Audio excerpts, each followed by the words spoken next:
episódios da segunda temporada do podcast da Anacrim, e com a ilustre presença da doutora Nádia Paletó. Me chamo Gustavo Boto, advogado criminalista e ouvidor estadual da Anacrim. Boa tarde. Quero primeiramente agradecer, a presença da doutora Nádia Paletó, que está aqui com a gente, falar da satisfação que é ter aqui, da gente conversar hoje, poder bater um papo, falar um pouquinho sobre a advocacia criminal. Também já sei que a senhora, além de ser advogada criminalista, é jornalista também, política de coração. E aí eu queria, agradecer a sua presença e a gente vai começar, esse bate-papo. Meu nome é Tatiana Paiva, também sou da Anacrim, hoje eu estou como presidente da Comissão de Prerrogativas da Anacrim, e Dr. Rômulo Paletó hoje é o nosso presidente estadual e James Walker, o nosso presidente da Nacional. Em nome deles também cumprimentando a doutora Nádia hoje. Obrigada. E com certeza estão muito felizes com a sua presença. Muito obrigada. E a gente queria começar sabendo um pouquinho da sua trajetória, na advocacia criminal. Como foi que nasceu assim essa vontade de advogar e mais na área criminal? Bem, isso, Meu primeiro contato foi com Tatiana, e é um prazer enorme, principalmente ver mulheres criminalistas. Eu fico muito feliz com isso. E uma alegria, assim, inenarrável estar aqui com Augusto Boto, Gustavo Boto, que eu conheci hoje, e Gustavo, que é filho de Piedade, minha colega. A gente foi super entrosada na primeira e na segunda infância, no colégio e tal. Enfim, é uma alegria muito grande, encontrá-la aqui, encontrar vocês e a gente falar sobre a advocacia criminal. Você pergunta de onde nasceu, como surgiu essa minha vocação para a advocacia criminal. Eu, na realidade, tenho a contar, e é uma coisa assim que talvez muitos que estejam nos assistindo agora não se lembrem, por conta da juventude. Então, havia um programa de rádio que era Enoque Pelágio, era um programa de rádio muito ouvido, era no estilo desses programas de TV só de crime, e era dramas e comédias da cidade. Então, calculem que eu tinha 6 anos de idade, e eu era louca por esse programa. Eu queria ouvir tudo, eu queria saber dos crimes, eu tinha real interesse nisso. Por que não sei? Mas eu tinha e continuo tendo, cada vez mais. E chegou um ponto que minha mãe ficou tão preocupada e ela chamava meu pai de gatinho, e era gatinho e gatinha, eles eram muito bem casados, meu pai era médico, e meu pai dizia assim: o que é que vai fazer com essa mulher? Essa mulher ouvindo esses programas, isso é um absurdo isso. E mamãe escondia o rádio, só que eu descobri onde o rádio estava, botava debaixo do travesseiro, bem baixinho, não existia fone de ouvido, por óbvio, e eu escutava dramas e comédias da cidade. Então eu passei a minha vida toda bem fascinada com esse universo. Na realidade, eu sou fascinada e continuo fascinada. A questão da explosão de cólera de um ser humano, como um ser humano é levado a praticar um crime. E no decorrer dos anos, dos meus estudos como professora da universidade, como pesquisadora, como advogada, a gente percebe que, afinal de contas, qualquer pessoa pode matar. É verdade. Não é uma coisa tão... Deus me livre, não é uma coisa tão estranha ao ser humano. Então, isso também é uma coisa muito objeto de muitas pesquisas, É uma coisa assim muito exótica. A coisa que a gente mais rechaça é uma coisa que, infelizmente, mais acontece, Desde dos primórdios da humanidade. Eu costumo dizer que a presença do homicídio nas relações humanas, ela equivale à própria presença do ser humano na face da Terra, Quando Caim matou Abel. Então é por aí. Acho que ninguém deve se surpreender porque pessoas, sobretudo mulheres como nós, não é, enveredam por esse caminho da advocacia criminal. É um caminho de muita pesquisa, de muito conhecimento, não é? Sem desmerecer os civilistas em absoluto, mas o advogado criminal, ele tende a ser mais completo, porque ele tem que estudar medicina legal, perícia médica, psiquiatria forense, psicologia judiciária, comportamentos humanos, filosofia jurídica, são muitos fatores, não é, para você formar uma tese de defesa, por aí vai. É verdade.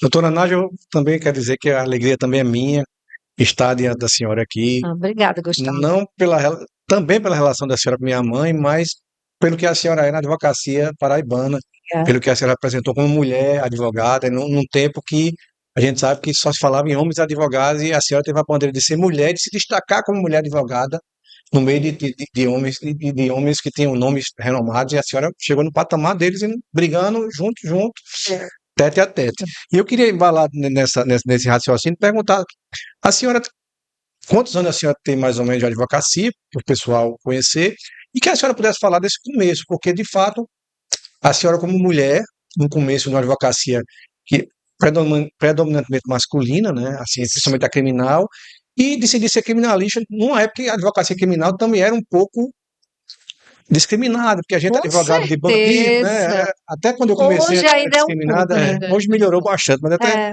Era então, pior. como foi? Como foi isso? Como foi isso para a senhora? Olha, eu costumo dizer, na minha turma, eu terminei direito em 79, né? Então já é uma longa caminhada. É, da minha turma, a gente chamava a turma da canjica, a gente formou no meio do ano. Eu terminei o curso de Direito em 3 anos e meio, eu e alguns colegas dessa turma. E foi assim, um rebuliço dentro da universidade, como é que podia, tal. Mas a gente, como estava no período da ditadura militar, então nós não podíamos ter a mesma turma da entrada ser a mesma turma da saída. Justamente porque havia a formação de lideranças, e isso era cortado, gente.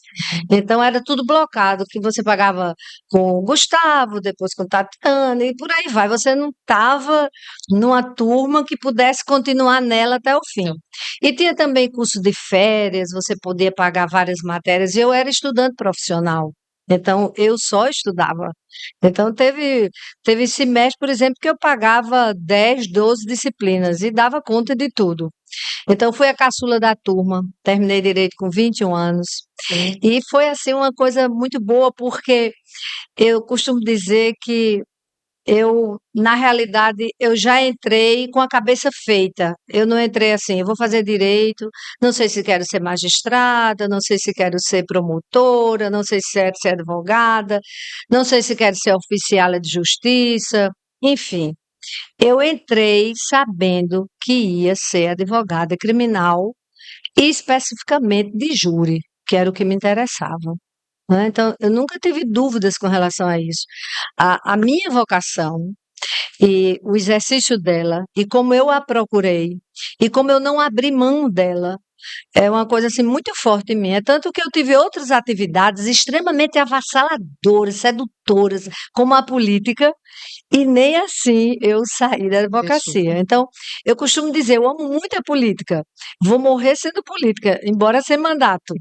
Mas a minha alma, verdadeiramente, a minha essência é de advogada.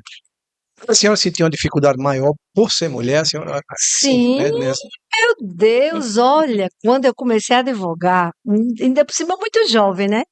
Então, eu me lembro que uma vez eu fui no presídio, o réu olhou para mim e disse: Vixe, Maria, meu Deus, essa menina vai me defender.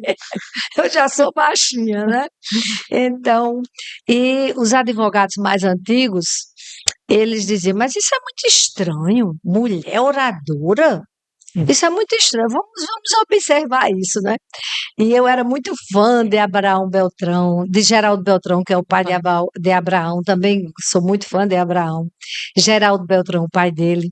já falecido, Corrêa Lima, que ainda era mais velho do que Dr. Geraldo Beltrão, também já falecido, Dr. Rui Eloy também já falecido, eram os grandes criminalistas daquela oportunidade, e eles foram diversas vezes assistir meus júris, porque ficou uma coisa muito estranha, uma advogada mulher, e muito jovem, e fazendo júri, Como assim? oradora, como é isso? E eles foram, gostaram e ficaram muito meus amigos, né? E depois eu tive também muita ajuda de Vital do Rego. Foi ele que me convidou para fazer a política da UAB. Nessa época, Rômulo estava iniciando o curso de Direito, que é meu primo irmão, Rômulo Paletó, tenho muito orgulho disso. E a gente começou essa entrada na OAB, fui conselheira da OAB, e doutor Vital do Rego me convidou para fazer alguns júris com ele, aprendi muito com ele. Então, isso começou a dar, tipo assim, um respaldo, né? Não, ela já está fazendo júri com o Vital do Rego, espera aí, vamos observar, Foi dando mais né? visibilidade. Mais visibilidade e eu acho que mais respeitabilidade, né? É. Mas, enfim, mas é muito difícil. É difícil a questão da mulher nos presídios, né? Sempre foi um risco muito grande. Eu me lembro que meu pai, ele dizia assim para mim, minha filha, você vai no presídio hoje? Porque as mulheres, essencialmente, elas são muito vaidosas, é normal, né? A Exato. mulher, é da natureza É a da mulher. natureza. Então, meu pai dizia, olha, quando você for para o presídio, faça de conta que você vai como uma policial, não vai como uma advogada.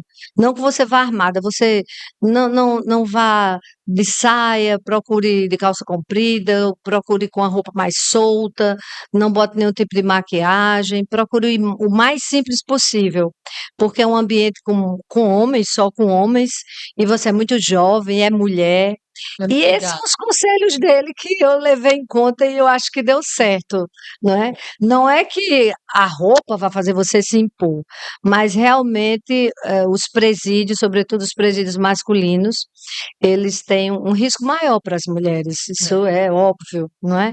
Não for assim, não teriam tantos estupros e tanta violência com relação à sexualidade nas guerras ou, né, nos lugares mais obscuros, né? E aí eu também, né, a gente observou que a senhora também falou agora da política, né? Que Isso, também é uma paixão. é E aí, verdade. mas foi através da advocacia que acabou entrando também na questão política. E como foi essa transição? Como foi viver esse momento? A senhora continuava, era advogada, é advogada e também ao mesmo tempo tinha mandato, né? É. Na realidade, eu acho que na política, eu fui muito advogada, sabe? Aconteceram assim algumas ações bem emblemáticas do meu mandato, sobretudo meu mandato de vereadora, que eu fui vereadora 3 vezes em João Pessoa, em épocas diferentes, não foram contínuos os mandatos, e depois assumi como primeira suplente de deputada, o mandato de deputada estadual. Mas, assim, mesmo como vereadora, como deputada, eu sempre estive como advogada, né? Então, acontecia uma questão social, eu estava ali prontamente e dava entrada numa ação. Por exemplo, tem uma ação que nós demos entrada quando eu era vereadora, e essa ação assim, ficou na história, porque era uma lei federal que existia, e essa lei federal, ela dizia claramente que e depois foi uma medida provisória também, que as casas financiadas pelo Sistema Financeiro de Habitação, conjuntos habitacionais populares, depois de um determinado tempo, depois de uns determinados anos, poderiam ter a dívida perdoada pelos governos dos estados, dependendo da vontade, da disponibilidade desses governos e da cobrança da cidade, né, da associação dos mutuários, etc. E nós demos entrada aqui em João Pessoa, e essa ação eu ganhei como vereadora e consegui a quitação antecipada de 36.800.000 casas, todo o conjunto de Mangabeira, Valentina, até em Campina Grande, essa ação teve alcance. Então, Onde tinha conjunto habitacional que tivesse dentro, o governo do estado não estava querendo lá, nós entramos com a ação e nós ganhamos, não é? Depois teve uma ação minha aqui também, como vereadora, que é uma coisa também que eu me orgulho muito de ter feito isso, as pessoas começaram, as pessoas mais humildes, né, os invisíveis, como eu costumo dizer, começaram, isso é um fenômeno acontecido no Brasil inteiro, não era só na Paraíba, começaram a assistir Réveillon, tal, na orla, para não ficar em casa. As casas Exato. pequenas, certamente, sem muitos atrativos, e as pessoas iam para a natureza, para a beira da praia, tal, coisa muito bacana. Então, a burguesia vendo aquilo, eh, começou um trabalho, né, de também querer assistir essas festividades na beira da praia, e houve um verdadeiro comércio aqui em João Pessoa, eram vendidas as Então, barracas que hoje ainda tem como se diz, uma consequência disso, as barracas eram vendidas nos lugares melhores, mais caras, e as pessoas comuns do povo, os invisíveis, iam, mais distante. não é? Bem distante para ver as festividades de final de ano. E nós demos uma entrada numa ação em relação a isso no Ministério Público Federal, porque é zona de marinha, zona de segurança nacional, porque é praia, né? E obtivemos êxito naquela oportunidade. Então, são algumas coisas assim, eu só dei esses dois casos que eu achei bem interessante trazer para cá, como o meu mandato, ou os mandatos que tive, que João Pessoa e que a Paraíba me deu, também os coloquei, né, como advogado o tempo inteiro. Né? Sempre os coloquei na linha de frente do judiciário. Quando eu não conseguia, vamos para o judiciário, vamos para o judiciário. Então, isso teve um lado bom, mas teve um lado negativo. Porque essa é uma análise que eu faço, assim, e não faço nenhuma questão de fazê-la publicamente. A atividade política é uma atividade muito grupal. Você tem que estar no grupo, né? Você é o grupo.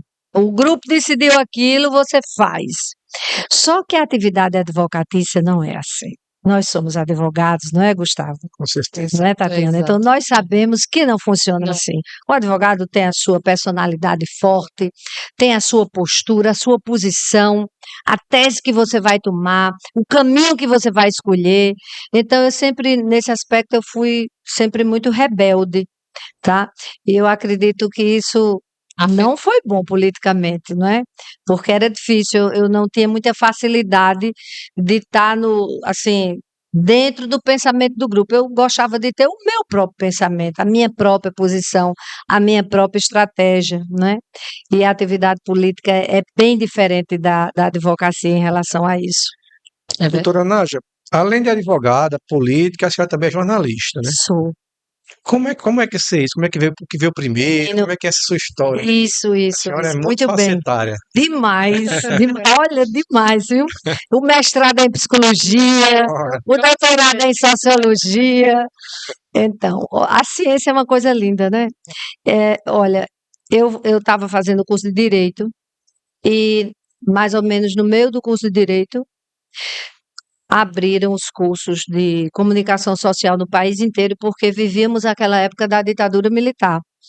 E eu fiquei muito interessada de fazer curso de jornalismo, porque eu já escrevia. Eu escrevia poesia, escrevia crônicas, desde pirralha. Adorava, sabe? Teve uma prova uma vez, eu ia até ficar de castigo, porque era para eu ter levado zero. Era uma prova de trigonometria. Né? Você conta essa piedade, viu? E não nessa, assisti. ela não assistiu. Então, nessa prova de trigonometria, eu não sabia de nada, porque eu nunca gostei das ciências exatas. Também não. E eu escrevi uma crônica, porque era que na ciência, o homem já tinha ido à Lua, tinham descobertas fantásticas, entretanto, não se descobria a cura do câncer. Eu indaguei isso aos 12 anos e fiz um artigo dentro da prova, e minha prova foi isso, porque eu de trigonometria não entendia nada. Então, eu já gostava muito de escrever. Quando vi a história da abertura dos cursos de jornalismo, eu disse, eu vou fazer jornalismo. Porque eu já tinha essa veia assim, sabe, contestadora. Achei a palavra, sabe? Aquela coisa, eu sempre fui muito irrequieta e quero morrer assim. Então, eu disse, bem, aqui vai dar certo. Mas, infelizmente, na vida, por mais que a gente tenha sedução por muitos conhecimentos, por muitos saberes, a vida leva você para um foco. Não é? Não dá para ser um grande jornalista e um grande advogado ao mesmo tempo. Em algum momento você tem que tomar uma posição, não é? Mas eu ainda fiz vários programas de rádio, não é? Com o meu grande amigo Rubens Nóbrega e tantos outros, o Hélito Farias, que até faleceu há poucos dias, não é? Grande jornalista, grande amigo, Anco Márcio, tanta gente boa. E por fim, escrevi uma vez por semana nos jornais da Paraíba, todos os jornais eu escrevi, mas o foco maior sempre foi a advocacia, né? Até porque, para os advogados que estão nos assistindo agora, não que o advogado ou a advogada vá fazer isso como uma pura estratégia, não, mas é a realidade. O quê? Vou revelar. A tribuna do júri é a maior propaganda, é a maior publicidade que um profissional possa ter. Não é? Então, o advogado civilista nisso leva desvantagem, e muita, porque o civilista ele pode estar ganhando uma causa dificílima de alta indagação jurídica, mas ali, sabe, na sala com o juiz, o promotor, não tem assim a curiosidade pública do júri. Mas o júri não, o júri ele por si só ele é um acontecimento, Já é um não acontecimento. é? E é muito bonito porque é a presença do povo nas coisas da justiça. É a coisa mais assim, que eu acho mais pitoresca do júri, é esse aspecto, né? Que é o que muita gente diz, mas nem são juízes, não precisa ser. Ali vai ser julgado, não é uma questão jurídica propriamente, mas ali vai ser julgado um acontecimento, um fenômeno, não é? Da nossa humanidade ou da nossa desumanidade.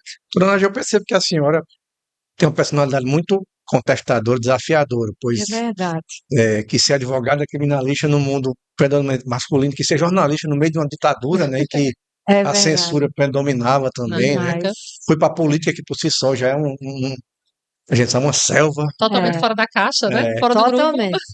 Mas a senhora também usa essa personalidade para escolher suas causas, suas causas. Sim, A senhora sim. gosta daquele que lhe motiva, que lhe Claro. desafia. Como... Tá, olha, Gustavo, você falou agora, eu me lembrei. Durante dos meus 3 mandatos, o meu primeiro mandato eu fui a única vereadora. Não, o segundo mandato. O primeiro éramos eu e Creuza Pires. E eu era na oposição. O segundo mandato era a única mulher na Câmara e a única na oposição. No terceiro mandato já fui eu e outra vereadora. Isso, 2 vereadoras, numa Câmara, na época de 21 vereadores. Então, a presença da mulher sempre foi muito, assim, sofrida, né? Infelizmente. Isso é uma coisa que a gente percebe que está modificando, mas está modificando de uma maneira muito lenta ainda. Não é uma coisa que aconteça Quais são os rapidamente. desafios que a senhora sempre via, que a senhora via, assim, os maiores desafios por ser mulher nesse seu trilhar? Olha, É porque a gente o sempre tem, a desafio. gente sempre tem um caso para contar sobre, né, ter sofrido algum tipo de machismo, né? A gente sempre tem, a É, mulher sempre tem, passa. Eu até digo, muitas vezes, quando a mulher eu fala assim, sofri, né, sofre. Quando às vezes me acha lembrei. que não, é porque não lembra. Mas aí, realmente, toda mulher ela sofre, e a advogada criminalista eu acho É, que também. a gente sofre assim, elegantemente, uma coisa bem burilada, que eu vou contar um caso bem Pronto. sutil de um desembargador, ele já faleceu, terminou, meu amigo de morrer, mas eu não vou revelar o nome dele.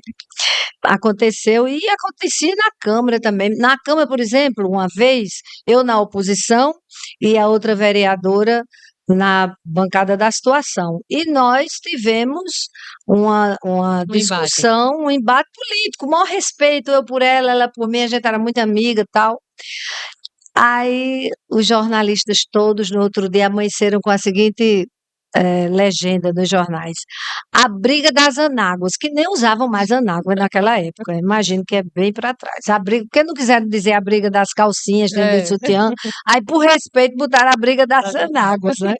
E vieram me indagar sobre isso. Eu digo, olha, eu estou achando muito interessante isso, porque eu estou aqui na Câmara, todo dia vereador briga com vereador, os homens. E vocês nunca saíram com manchete a briga das cuecas. Pronto. Então, acho que o maior enfrentamento é enfrentar, sabe?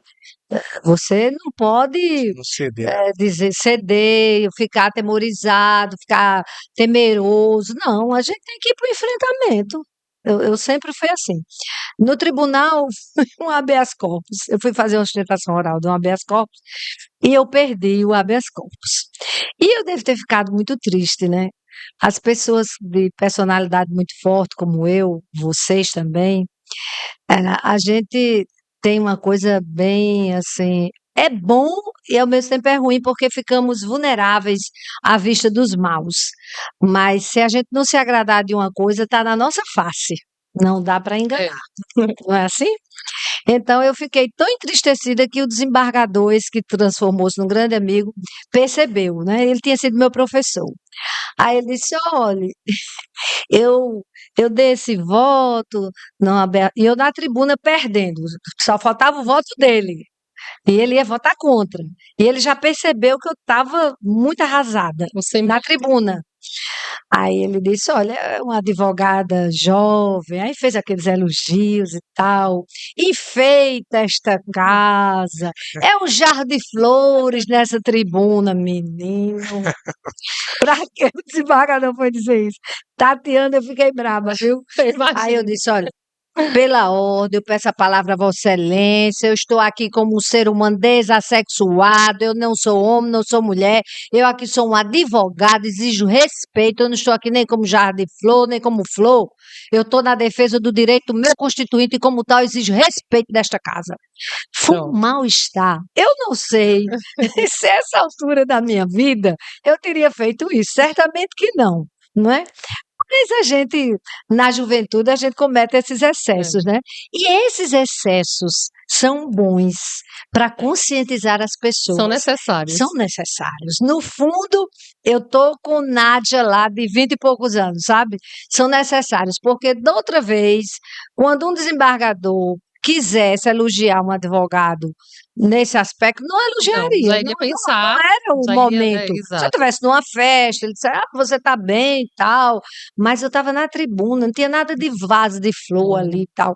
Isso é Nem tava preconceito. lá para enfeitar, Nem estava lá É. para pra ser enfeitar bonito, né? e tal. Então, são essas pequenas coisas que eles ficaram muito assustados, assim, olhando para mim. Poxa, que menina maleducada, que menina Grosseria. revolucionária, que grosseria.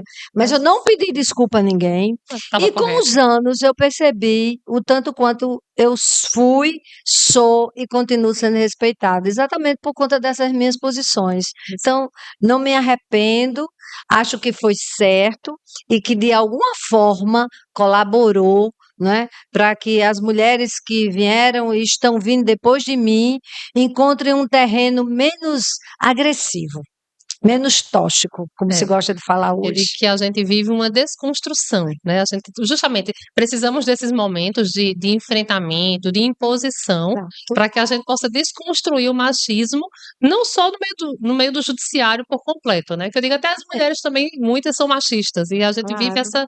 essa desconstrução. Mas eu queria falar um pouquinho também agora do Tribunal do Júri, né? Sim. Esse caráter democrático do júri, né? Qual, assim, acho que a senhora deve ter casos também emblemáticos, né? Casos, assim, de repercussões. E aí eu queria que a senhora me falasse um pouquinho sobre o júri, o Tribunal do Júri. Tá.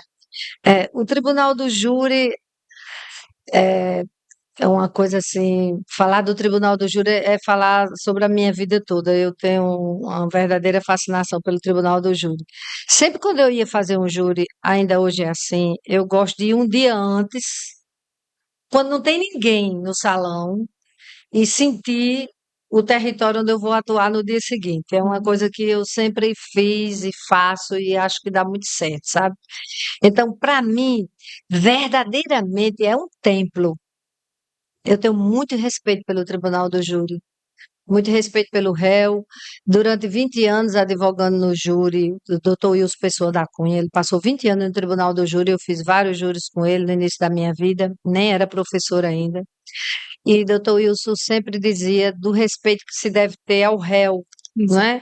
Sua Excelência, o réu. Então, mesmo na assistência de acusação, nos delitos contra as mulheres, eu sempre opto pela assistência de acusação privada e sempre tive o maior respeito pelo réu, porque aprendi isso e acho que é o certo, né? Levou para a vida. Então, tem experiências assim incríveis, né? Por exemplo, eu não posso dizer os nomes, porque mesmo sendo ações públicas, não é? Elas rememoram casos assim que envolvem famílias, pessoas, né? Exato. Mas, enfim, era um júri bem apimentado e a cidade inteira só falava nisso, envolvia um político. E eu estava na assistência de acusação, era o assassinato de uma mulher. A minha tese era que houve um homicídio e a tese da defesa que a mulher tinha suicidado. A tese deles e a minha tese, minha e do Ministério Público.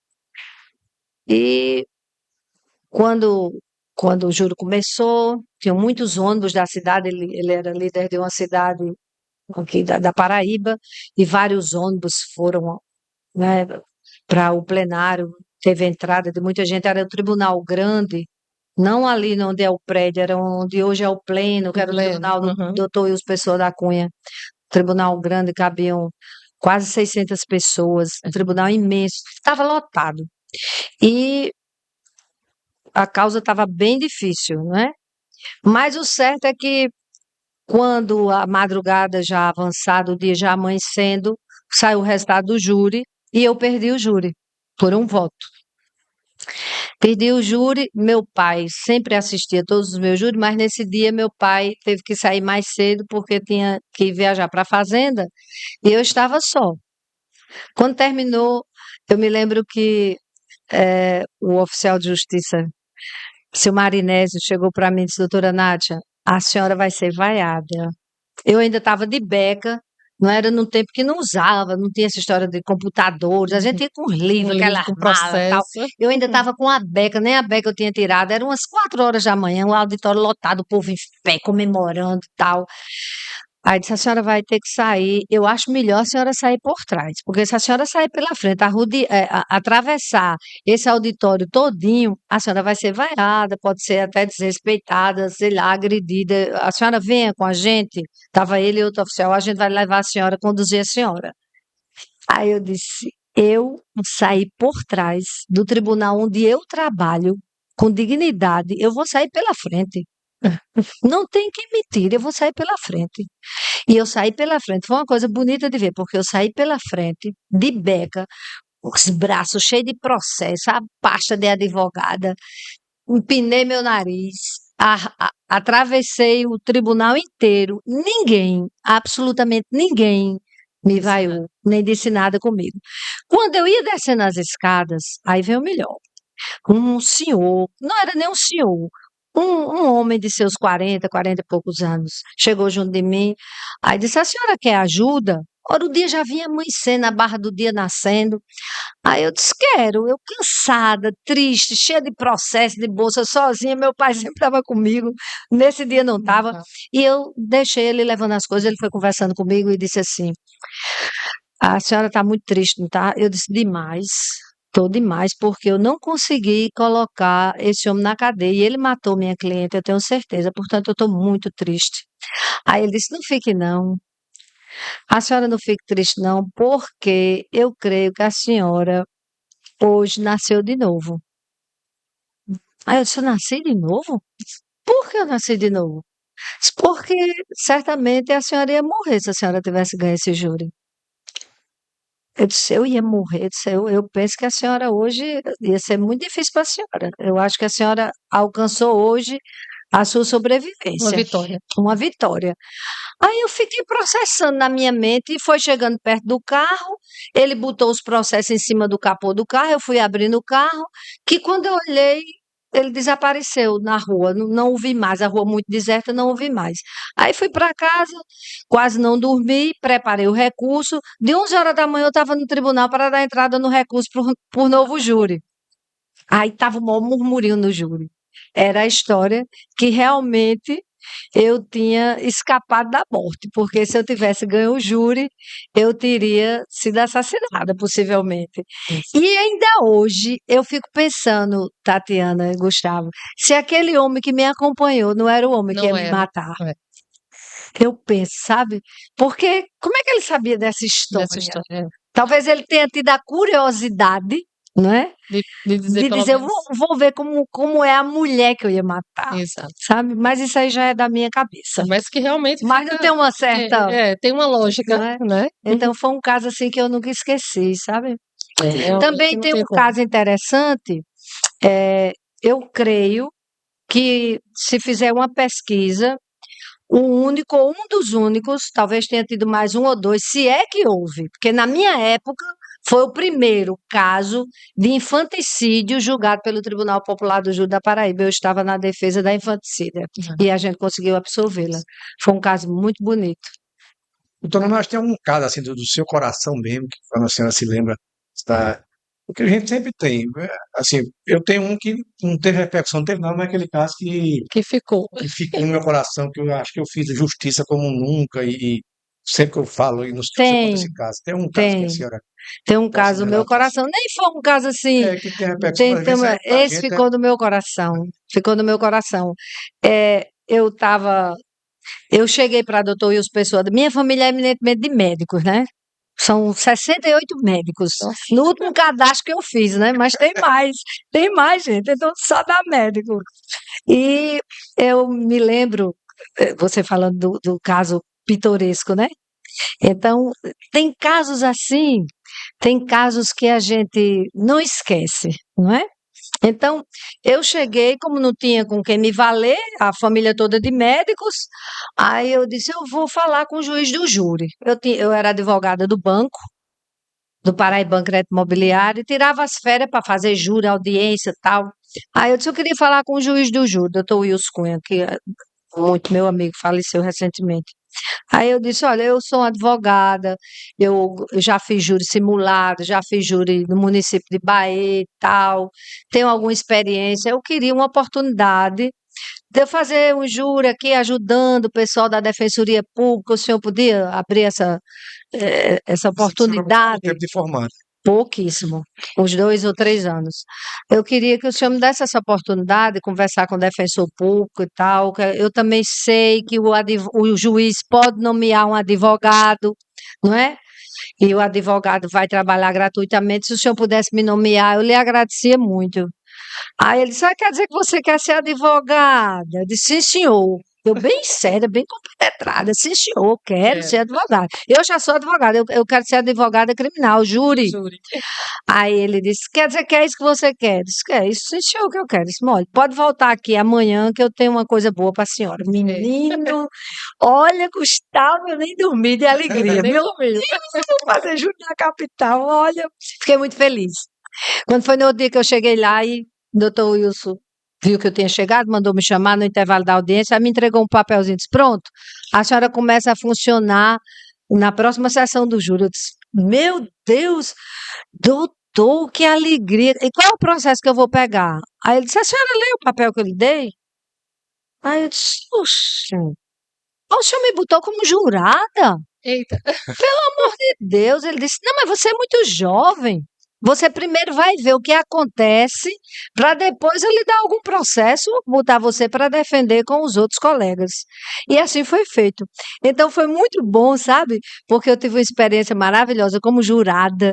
Eu vi os grandes oradores da Paraíba de fora. Passei bem uns 6 meses como jurada para poder doutor Wilson me dar a condição de ter um júri, né?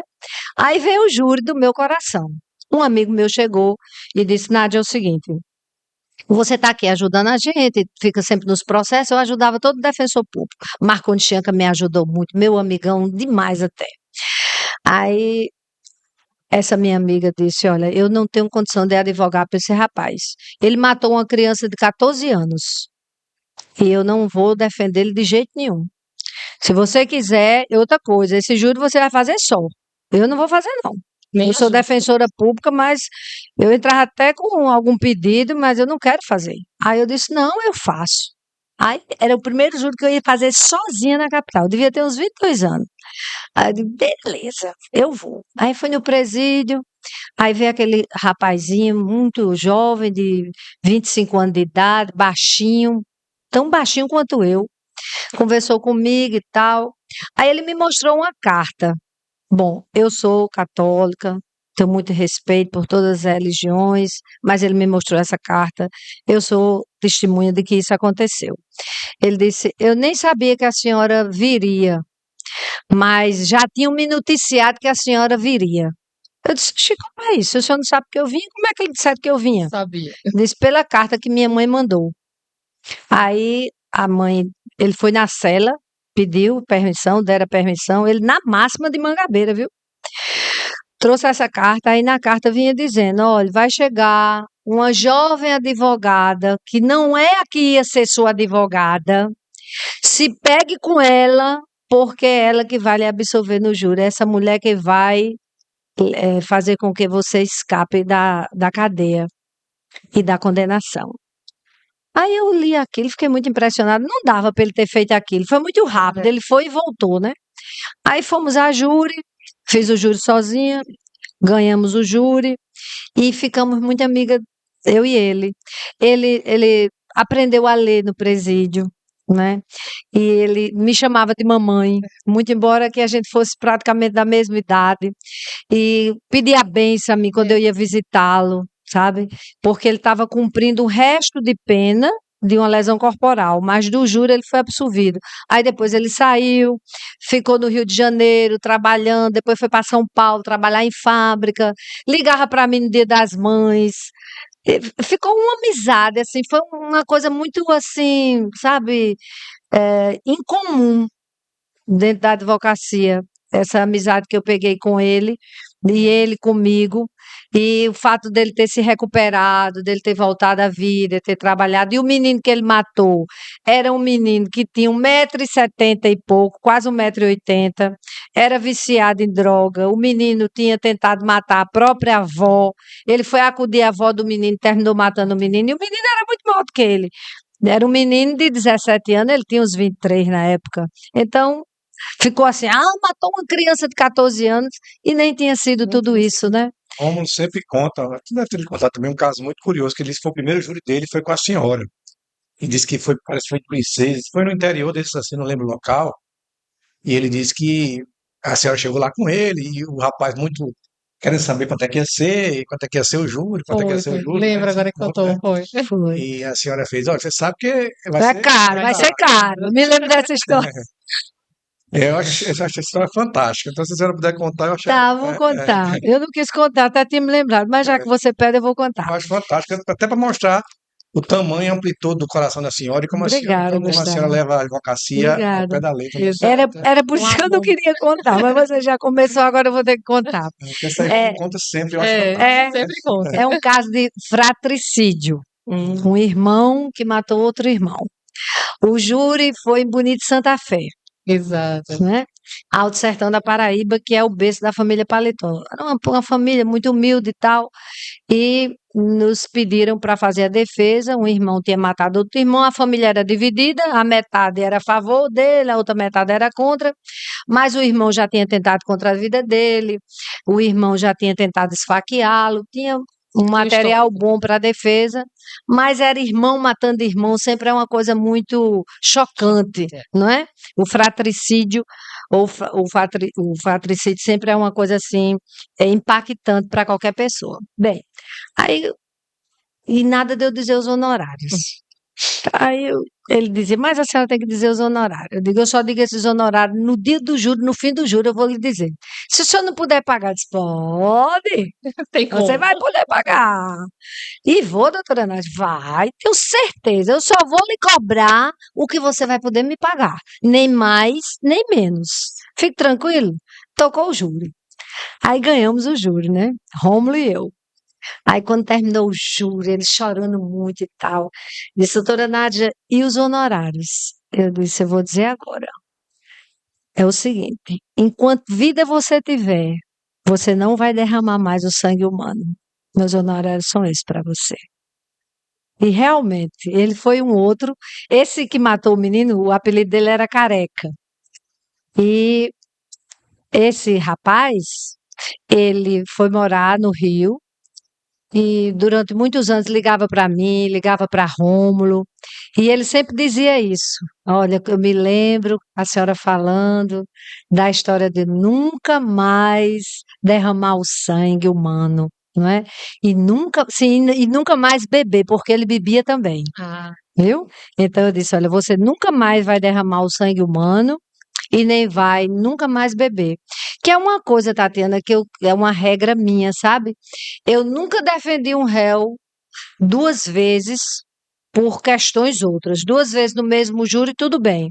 Mas, por exemplo, eu defendi um júri, o sujeito matou uma pessoa, foi absolvido. Aí depois de alguns anos volta, ai, doutora Nara, matei outro. Eu não defendo. Eu tenho essa regra comigo, sabe? nós temos, cada um a gente faz, Não né? é? Justamente os. Por isso que eu disse a ele, eu digo, olha, não derrame mais o sangue humano e pare de beber, porque a bebida ocasiona muitos crimes, né? Eu tenho uma passagem muito bonita no meu mandato, sobretudo de vereadora, porque foi mais longo, foram 3 mandatos, e uma gestão muito boa com a AA, os Alcoólicos Anônimos, porque na advocacia criminal eu percebi que a grande maioria dos casos eles se davam por conta do álcool. Como o álcool tinha uma infiltração no mundo criminal. Hoje as drogas, né? Uhum. O álcool é uma droga lícita, não deixa de ser uma droga também, né? Então há uma preocupação muito grande em mim em relação a isso. Né? Acho que todos nós somos advogados criminais, a gente sempre percebe. Tá. Seja o culposo no trânsito tal, sempre a A questão maioria da tá droga, ali envolvido né? mesmo, o álcool, a E droga. no sertão, então, É. né, que as pessoas bebem além da conta, aí exalta, os ânimos ficam A exaltados, termina. fiscalização é menor na questão de lei Exatamente, seca, tudo, então fica mais propenso. é verdade. Quando a senhora estava falando agora a respeito de que saiu com livro, né, com processo, Isso, aí eu, né, lembrei, essa transição, que eu acho que nós, como advogado criminalista, fomos os últimos com relação à virtualização, né? E aí, eu lembro que meu pai, quando eu trabalhava com ele, muitas vezes ele se negava, né?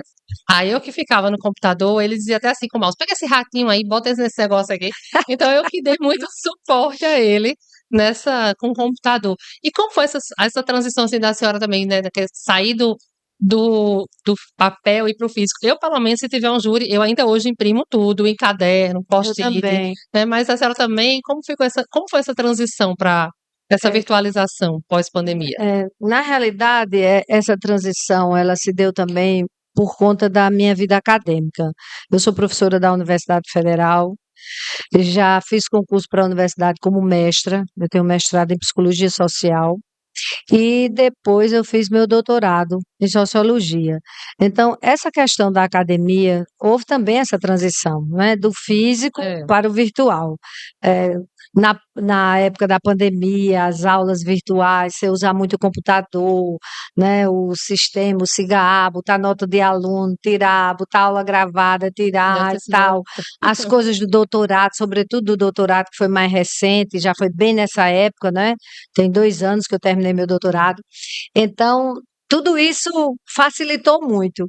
E também a vida pública, não é? Porque sempre sendo candidata, nessa última campanha de prefeita, essa última campanha municipal, fui candidata a prefeita em Bahia, eu que cuidava do meu Instagram, das minhas coisas, tudo isso dá, não é? Uma certa. Um conhecimento, né? Você está É. mexendo no computador, está mexendo no Instagram, está mexendo no Face, está mexendo no e-mail, nos sistemas, você termina conseguindo. Entretanto, é evidente que não é igual para um advogado que já se inseriu nesse contexto, Exato. né? Nós estamos numa transição. Por exemplo, eu não sei fazer júri de calça comprida, porque na minha época era É proibido, proibido. só podia fazer júri de saia, né? Não sei, será que queriam ver nossas pernas? Mínimo. Mínimo, viu? Então os homens podiam ir de calça, as mulheres não. Eu não consigo, Gustavo, fazer júri de calça. fica parecendo uma coisa que não estou no ritual. Tá estranho. Entendeu? Tô estranha. Então, as vestes talares, para mim, tem que estar de saia mesmo. E o físico, eu sou que nem Tatiana. Eu imprimo. Vou lá no computador, você olha as coisas, mas eu tenho que pegar, sabe? Eu digo até que é aquela história do tablet, minhas sócias, elas ficam com eu digo, não, ele tá eu lá com o processo todo encadernado, Eu acho com melhor post-it. porque Não é? nós Eu somos acho. ainda estamos um Exato. pouco da velha guarda, mas acho melhor o papel. Eu digo que eu tenho um Acho apego mais ao fácil, papel. né? Eu acho É. mais fácil as Pra coisas. mim é mais fácil eu achar É, também. verdade. Doutora, nós vamos falar um pouquinho para advocacia Vamos. criminal jovem e para um advogado que queira começar o júri, né? Começar a se dedicar à advocacia criminal. Quais conselhos que a senhora pode dar para quem quer começar com júri agora, quem quer entrar nessa carreira, começar a fazer júri? Tá. É, primeiramente, eu queria aconselhar muito estudo. Muito estudo, porque eu sei que eu comecei muito jovem também, mas eu era e sou extremamente estudiosa, sou muito focada. Eu gosto de estudar, estudo todos os dias. É uma coisa assim muito normal na minha vida e eu adoro estudar. Sou contra aquela frase que nós pais, eu mesmo já passei por isso, já fiz isso, hoje não faço mais com meus netos, muito pior, quando diz assim: já fez seu dever de casa, já está livre. Livre de quê? A gente se livra de coisa ruim. Que coisa mais prazerosa do que estudar? Você entrar no mundo do conhecimento, ter acesso a outras informações, a outros saberes, é uma coisa maravilhosa, né? Então, o primeiro conselho que eu dou é estudar muito, porque o júri equivale a uma cirurgia de cabeça e uma cirurgia de coração, ou um transplante duplo de pulmão com fígado. Um negócio complicadíssimo, é a vida da pessoa, né? É considerada a mais completa de todas as artes, a oratória. Porque você está pintando, você pode ir lá ajeitar. Ih, rapaz, esse sombreado aqui não está muito bom, não, eu vou corrigir. Você está fazendo um poema, ixi, não deu certo não essa estrofe não rimou direito, eu vou corrigir, vou fazer outra. Mas a oratória não, ela é imediata, não tem como corrigir o que você está falando, ela está acontecendo na hora. Então, é a mais completa de todas as artes. Então, é preciso um treinamento também para isso, né, para a oratória. O poder do convencimento. Aconselho também o advogado jovem ou advogada só pegar uma causa da qual ele esteja convencido, porque ninguém convence ninguém do que verdadeiramente não está convencido, não é? Então, se você está defendendo aquela pessoa, é porque você acredita que, no fundo, até você também poderia ter cometido aquele crime, ou qualquer pessoa. Não é uma coisa extraordinária como a população menos avisada acha que é uma coisa absurda. Não, de repente, dependendo das circunstâncias, é justificável, não é? Ou pelo menos compreensível, pelo menos compreensível. Então, esse é o segundo conselho que dou. Estudar muito, estar convencido, não é? Da inocência ou das condições em que seu cliente cometeu o crime. E o terceiro, que se sobrepõe aos demais, e eu deixei por último, é arranque o nervo do medo, É verdade. não é? Desse jeito. Não pode ter medo. Não. Dizem que o maior medo da humanidade é de morrer. E o segundo maior medo é falar em público, É. não é? Requer um grande treinamento. Ninguém pense que eu tive essa facilidade, que quando eu estou no júri as palavras saem da minha boca, como dos oradores, da sua, da de Gustavo. Não. Isso foi um treinamento, né? Quantas vezes eu saía do júri com enxaqueca enorme. Meu Deus, eu estou me violando, me violentando. É muito complicado isso. Eu fico, emocionalmente, eu fico muito abalada.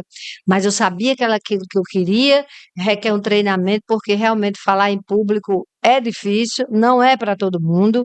É tanto que os advogados criminalistas é um número bem menor do que os advogados civilistas. Outra circunstância que eu penso interessante dizer. O Código de Processo Civil tem 1.000 e tantos artigos, né? Então, É. você acha recurso para tudo. Você não necessita traçar uma trajetória ou uma estratégia, melhor dizendo, do nada. Porque você abre o Código de Processo, vai ter um recurso ali para o que você está precisando. Mas no Código de Processo Penal não é assim. Então, você tem que usar o seu poder de imaginação, né? A sua capacidade cognitiva para você criar uma saída, né? Para você conseguir justificar o que às vezes parece injustificável, né? É bem difícil. Agora, para quem gosta, como a gente, né, Tatiana? Ai, Não é não, Gustavo?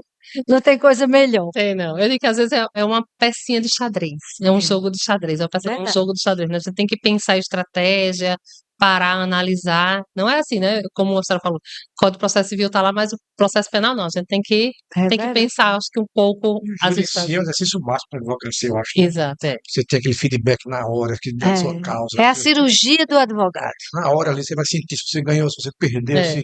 quando você Muitas ganha, vezes. muitas vezes a população vai com você, então você, às vezes compara com o jogo de futebol, você faz um gol e o povo grita e aquele, É verdade. É verdade. né? É muita emoção, né? Muita emoção Muito envolvida ali. E demais. estar com o nível do medo ali ajuda nessa questão da emoção, né, doutora Nádia? É De a gente verdade. estar equilibrado, que é fundamental, né? Com certeza. E aí, como é que a senhora hoje vê a advocacia criminal? Assim, como a senhora está vendo hoje? Olha, eu, assim, com relação aos fóruns, eu vou começar o que eu estou vendo em relação aos fóruns, né? Com relação aos fóruns, eu tive nos fóruns recentemente, fui lá visitar meus amigos e tal, tomar um café. Menina, saí arrasada. Cadê o murmurinho do fórum? Cadê? Cadê meus amigos? Não vi ninguém assim, sabe? Cadê o Aquela coisa morta, tipo um prédio abandonado, pouquíssima gente, pouquíssimos colegas. Cadê o murmurinho? Cadê as pessoas? aquela conversa do corredor, O corredor, nada. né? Esperando Isso aí eu falar da achei, OAB. não é? Falar da OAB, isso eu achei bem estranho. Agora, com relação aos advogados, né, os advogados criminais, os advogados civilistas, hoje em dia, eu vejo que houve uma proliferação muito grande dos cursos de direito, de medicina, enfim, né? Tem esse exame da ordem que seleciona uma porção de gente também, né, que fica sem conseguir passar na prova, tal. Mas há uma juventude assim muito firme, muito forte, né? Eu vejo com um excelente olhar para esses jovens advogados, né? Vejo que eles são extremamente competentes no que fazem, né? Agora, a advocacia criminal, infelizmente, vai padecer sempre de todo tipo de bullying, né? Quando você chega, você é advogado criminal, vixe, Maria, defende bandido. Infelizmente, nós lutamos muito para que as pessoas compreendam que não é bem assim, não é? Mas é um preconceito que nós temos que conviver com ele, né? E justificando as pessoas a todo momento, a cada causa que nós pegamos, né? Eu me lembro que uma vez, agora eu me lembrei, eu estava dando uma entrevista no rádio e eu estava defendendo um homicida, e esse homicida já tinha matado muita gente. Tipo assim, eu ia ser advogada do 10º homicídio dele, tipo um serial killer. Hum. E eu estava advogando para ele, dando uma entrevista, o júri ia acontecer e eu consegui absolver ele nesse processo. Foi assim, uma vitória, né? Fizeram aposta no presídio e tal, e deu certo. Mas aí eu estava dando a entrevista, o júri ia acontecer, e começaram as ligações. Isso é absurdo, essa advogada defendendo um assassino desse, um monstro, psicopata. E começou. E aí faziam várias perguntas para depois vir a palavra para eu poder me justificar. Aí entrou um ouvinte. Aí o ouvinte disse: olha, eu queria dizer, eu sou um evangélico. Eu queria dizer a todas as pessoas que ligaram dizendo tudo isso a essa mulher, estou vendo aí ela está muito assim, como foi que ele disse, meu Deus, tipo perseguida, não foi bem essa palavra que ele usou, não me recordo a palavra certa, não é? Censurada, assim, está muito criticada, foi isso. Ela está muito criticada nesse programa de rádio, porque ela está defendendo esse réu, ela está muito criticada e tal.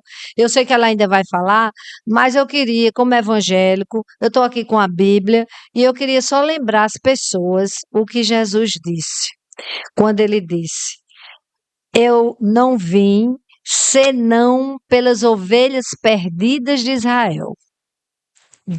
Meu Deus, aí eu, sabe, comecei a chorar, e o radialista disse, a senhora ainda quer dizer alguma coisa? Eu digo, não. Aí, depois de eu chamo argumento de júri, é fulminante. É, Nada que eu disser é mais forte do que ali esse homem vai, já fez a minha defesa ele já aqui, disse tudo. né? Então é isso, as pessoas têm um preconceito muito grande, né? Inclusive, eu tenho ensinado isso aos meus alunos, e eu sempre digo para eles, olha, eu começo dizendo assim, tá manchete, a mulher, não digo a mulher, digo a menina matou o pai com 10 facadas. Matou o próprio pai com 10 facadas. Todo mundo, ai, monstro! Ah, que menina terrível, essa é perigosa. Matou o pai com 10 facadas. Vocês nunca podem ter esse tipo, né, de manifestação acusatória, porque nós somos advogados. Então, a gente tem que saber por quê. Aquela pergunta que as crianças fazem Ah, e que é totalmente científica, por quê, afinal? Né? Por quê? Aí vai, não, porque o pai estuprava a tal menina desde os 6 anos de idade. E aí? Aí a coisa começa a mudar. Então, com a certeza. advocacia criminal é isso, sabe? É dar oportunidade a essas pessoas, nos seus gestos mais extremos, né? Dar essa oportunidade para elas de, se não justificar, ao menos tentarmos compreender por que é que elas praticaram, né, aquele delito. Reside nisso a beleza da advocacia, não pré-julgar as pessoas. Acho que isso vale em tudo na vida, né? Você está ouvindo uma conversa tal, nunca julgue logo.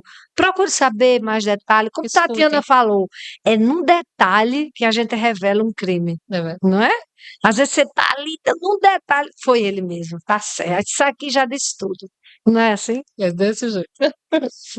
Doutora Ana, já falando aí, a senhora já praticamente pincelou, mas a senhora falou de como deve se observar, como deve um advogado criminal se portar, mas para essa jovem advocacia que tanto assiste a gente, que é a maior parte da nossa É. audiência de jovem advocacia, quais os conselhos que a senhora deixaria à jovem advocacia criminal? A gente falou de júri especificamente, mas assim, para a jovem advocacia criminal em geral, o que é que a senhora podia deixar aqui? Eita, eu respirei fundo, não foi? Eu respirei fundo porque eu não sei se vou ser bem interpretada. Mas há muitos anos, desde que eu me entendo por gente, que eu gosto de falar a verdade, de falar as coisas que eu penso. A advocacia criminal, ela é uma advocacia bonita, uma advocacia limpa, se ela for exercida com ética, se ela for exercida com dignidade. Ela é uma advocacia belíssima. Agora, a partir do momento que a advocacia criminal, ou a advocacia do civilista, ou a advocacia do advogado da área trabalhista, não é? Se ela começar a ser exercida sem ética, não é? Sem dignidade, sem respeito à pessoa humana, então é o caos, é a destruição, primeiramente, do advogado. Por isso que eu digo, e já disse, e repito, pegue uma causa, receba a causa, desde que você esteja convencido da inocência ou você tenha condições de justificar, ou pelo menos fazer com que se compreenda o gesto extremo daquele seu cliente. Não, nunca pegar uma causa só pelos honorários, né? Nunca. Não, isso não compensa, às vezes a pessoa não vai chegar onde quer. Primeira coisa na advocacia criminal é você estar bem convencido da inocência do seu cliente, porque aquilo, tipo um escudo, cria tipo um escudo ali, você está firme, você está acreditando no seu cliente, você vai fazer a defesa dele com entusiasmo e você vai vencer, né? E os honorários serão apenas um detalhe. Aí você vai com sua dignidade, com sua hombridade, com sua capacidade profissional, isso é o que mais importa. Essa advocacia criminal que pega tudo, não é? Essa advocacia criminal que às vezes tem uma linha meia tênue entre o criminoso e o advogado, como tem essa linha tênue às vezes entre o policial e o criminoso, fujam disso como o diabo foge da cruz, porque isso é o caos, não é? A gente sempre tem que se reservar na nossa posição de advogados, não é? E sendo uma causa que você não queira pegar de jeito nenhum, Logicamente, nós não podemos dizer ao cliente, a ética não nos permite dizer, olha, eu não vou lhe defender não, porque o seu crime é bárbaro. Mas você vai dizer que está muito atarefado, que já tem muitos processos, tem uma maneira de você se sair. Mas, sobretudo, a capacidade ética, não é? É muito importante. Eu sempre fui militante dos direitos humanos, vou morrer como militante dos direitos humanos, e isso fez com que também eu tivesse um certo freio, não é? Os freios morais que as pessoas têm para não pegar todo tipo de causa, que não é possível. Como é que você está defendendo os direitos humanos e você está do outro lado defendendo uma barbárie, não é? Então, é preciso ter uma dosagem muito certa para você ter credibilidade, não ser aquele advogado, sabe, que pega tudo, ou na área trabalhista, ou na área civilista, mas você ter um foco, você ter, né, uma clientela de acordo com o que você advoga, com o que você resolveu advogar. Acho que esse é o segredo para qualquer profissão, né? É a gente defender as coisas do fundo do coração. Eu não acredito em nada que se faça sem estar apaixonado. Não existe só a paixão entre pessoas, existe a paixão profissional. Se você está apaixonado por aquela causa, é possível, né, que você ganhe. A possibilidade é muito maior. Tudo que você faz com paixão, você faz com amor, você faz com ética, com dignidade. E as coisas que você faz assim, só para ganhar dinheiro, aí vai comprometer tudo mais, Isso é verdade. não é? É que eu digo, a gente tem que estar sendo movido justamente pela paixão, pela dedicação, né? Isso, a dedicação. Muito Dedicação. bem, Tatiana, a dedicação. Doutora Nádia, acho que a gente finaliza, né, Gustavo? E a gente queria agradecer, né? Foi Obrigada. uma satisfação imensa, um prazer Obrigada. enorme a senhora estar aqui Eu hoje. também, Eu acho que somamos aqui, aprendemos, com né? certeza. E uma história muito bonita, uma história assim, eu acho que, não sei, mas vejo como a senhora é uma das primeiras advogadas criminalistas, então eu acho que é exemplo, né? Eu acho que Obrigada. abriu muito a porta aí para as mulheres, né? Para as mulheres advogadas. Eu morei algum tempo fora, mas sempre ouvi falar, sempre soube de alguns processos, da sua atuação, e tenho assim uma admiração muito grande. Muito E obrigada. queria deixar aqui, né, mais uma vez o agradecimento por estar aqui presente, né, trazer um pouquinho da sua vivência, né, do que já viveu e já aprendeu aqui pela Muito Anacrim, viu? Somos só gratidão. Doutora Nádia, para mim foi fantástico estar aqui, na presença da Obrigada. senhora.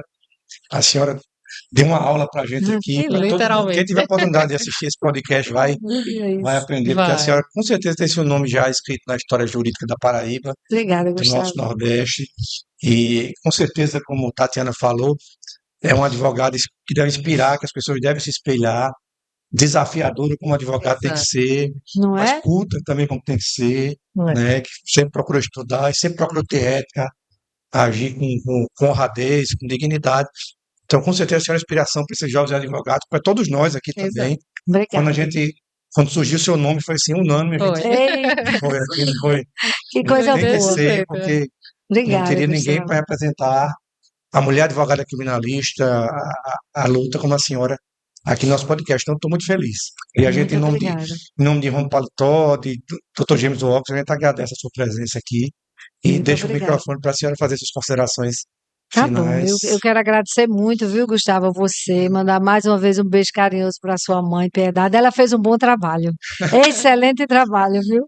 Apesar de Ela ser e seu médico, pai, viu? Apesar de ser médica, viu? Então, foi uma alegria muito grande me encontrar com você, com Tatiana, com todos vocês que estão aqui. Como é seu nome? Leonara. Leonara, com Leonara também. Agradecer a Lincoln, né, aqui do Exato. estúdio, agradecer a todos. O jovem Bernardo. Bernardo, beijo aí carinhoso para Bernardo. Tomara que ele venha ser advogado, né? É o filho de Gustavo. Tá decidindo ainda. Então, foi muito bom estar aqui conversando com todo mundo, né? Continuo nessa minha labuta, né? Eu estou terminando as minhas atividades acadêmicas, acredito que para o ano, e aí voltando para o júri com gosto de gás, como diz o Matuto, né? Então, mas foi uma alegria, uma oportunidade ímpar, né? Tá aí uma coisa boa da tecnologia, não é? De estar aqui conversando com vocês, conversando para um monte de gente que a gente nem está vendo aqui, mas que vai nos ver, e mandar um beijo muito carinhoso para Rômulo. Eu fico muito feliz de vê-lo brilhando, né? Ele é meu primo, é irmão. Ave Maria, eu sou totalmente louca, apaixonada por ele. A gente é como irmão mesmo. E também para o presidente da Nacional, né? Agradecer a vocês pelo carinho do convite e estou à disposição para o que precisarem. Muito obrigada. Muito obrigado.